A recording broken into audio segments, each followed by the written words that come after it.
Buen día, mi nombre es Laura Orozco y el día de hoy, junto con mi compañera Camila Ortiz, vamos a recrear el modelo atencional Cocktail Party, no sin antes explicarles algunos conceptos clave importantes a tener en cuenta. ¿Se han preguntado alguna vez por qué cuando estamos en una fiesta con música a todo volumen y ruido de fondo nos es fácil reaccionar cuando nos llama un conocido? Bueno, pues resulta que esto no es casualidad, esto sucede gracias a uno de los efectos más maravillosos que ocurre en nuestro cerebro y es la atención selectiva. Para poder comprenderla mejor, la psicología ha descubierto algunos fenómenos que son relativamente fáciles de recrear en ambientes controlados, siendo el primero de ellos el efecto Stroop, el cual ocurre cuando nos cuesta procesar una característica específica de un estímulo ya que interfiere con otra propiedad automática. En este caso, un ejemplo de una propiedad automática podría ser leer y uno controlado sería nombrar un color. Entonces, si la palabra rosado está escrita en verde, nuestro cerebro va a retrasarse un poco ya que la lectura es inmediata antes de percibir el color en que está escrita la palabra. Como segundo fenómeno tendríamos la ceguera por inatención, el cual demuestra que si estamos muy concentrados en una actividad puntual, por ejemplo lavar la loza, podemos pasar por alto estímulos que son evidentes frente a nosotros, probando así que la atención es un recurso limitado. Si nos enfocamos en un solo punto, el resto del panorama desaparece. Y esto nos lleva al fenómeno que vamos a explicar el día de hoy, el efecto cocktail party, la capacidad de dirigir nuestra atención a una sola voz en medio del ruido, pero manteniendo un sistema de alerta inconsciente. Según el modelo de atenuación de Treisman, el cerebro no bloquea el ruido externo, sino que le baja el volumen, pero aún así hay palabras con un umbral de activación relativamente bajo, como nuestro propio nombre, que funcionan como una alarma y rompen ese filtro de manera inmediata.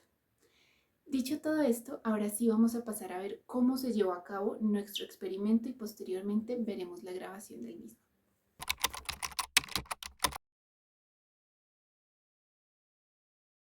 Para poder replicar el fenómeno Cocktail Party, fuimos a la casa de nuestra participante Paula, ya que necesitábamos de este ambiente tranquilo y controlado para que todo funcionara de manera adecuada.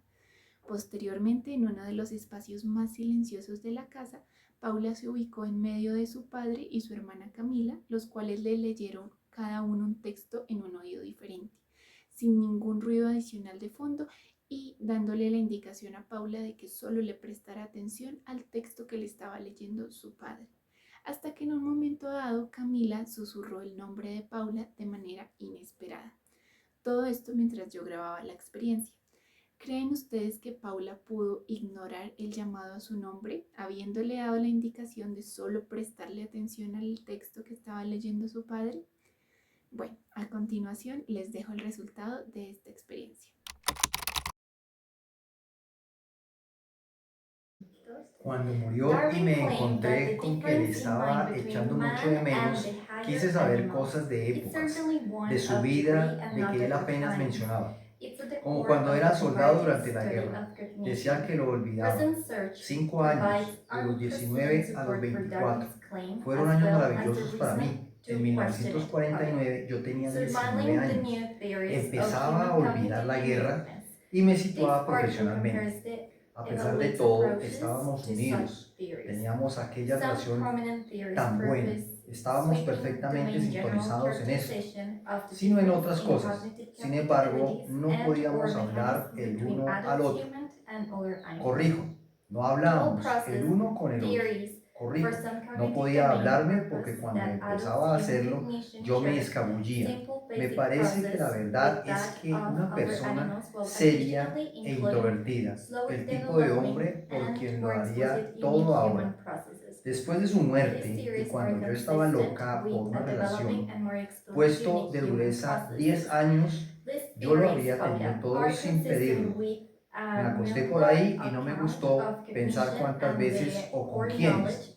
En una ocasión, en una celebración en la oficina, di una mirada alrededor y advertí que me había mentido con la mitad de los hombres que se encontraban allí.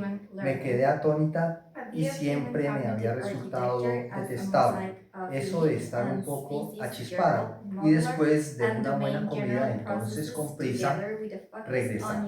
No era culpa de ellos.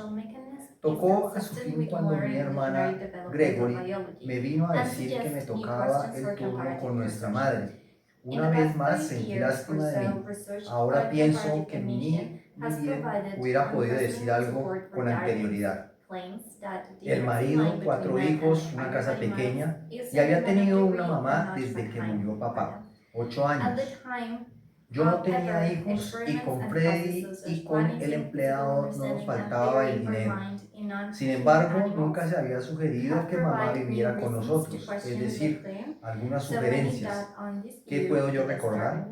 Pero no era el tipo de persona que pudiera cuidar de una madre viuda. Mamá solía decir que lo que yo gastaba en la casa y en vestidos podía alimentar a una familia, ¿verdad? De nada sirvía que pretenda que lo lamento. A veces me parece que era lo mejor en mi vida. Ir a la oficina por la mañana sabiendo qué aspecto tenía. Todo el mundo advertía lo que llevaba y cómo. Esperaba el momento en que abría la puerta y pasaba por delante de la mecanógrafa. La función del cerebro en términos generales es generar la cognición y la emoción humana a partir del registro sensorial del mundo externo y del estado corporal representados neuralmente, sintetizar estas dos informaciones y lograr así una representación interna de la realidad externa. Vamos a desglosar qué pasó con Paula.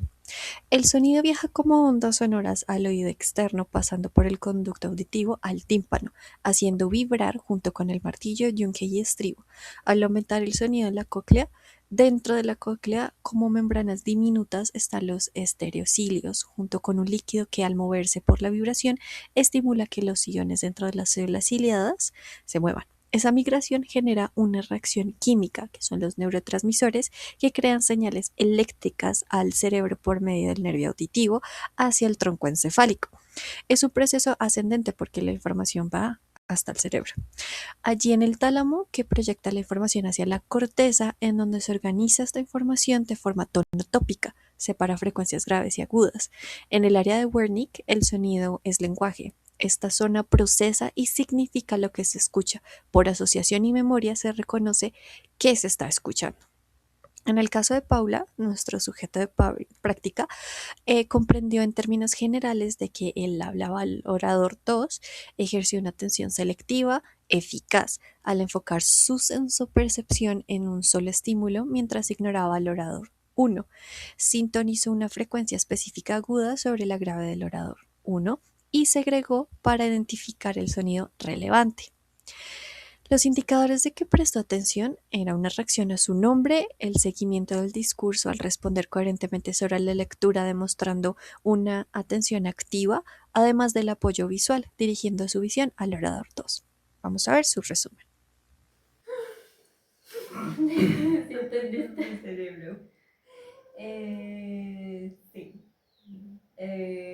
Darwin's theory records the similarities with human and animals, and that there were some theories different that contrasts Darwin's one. No.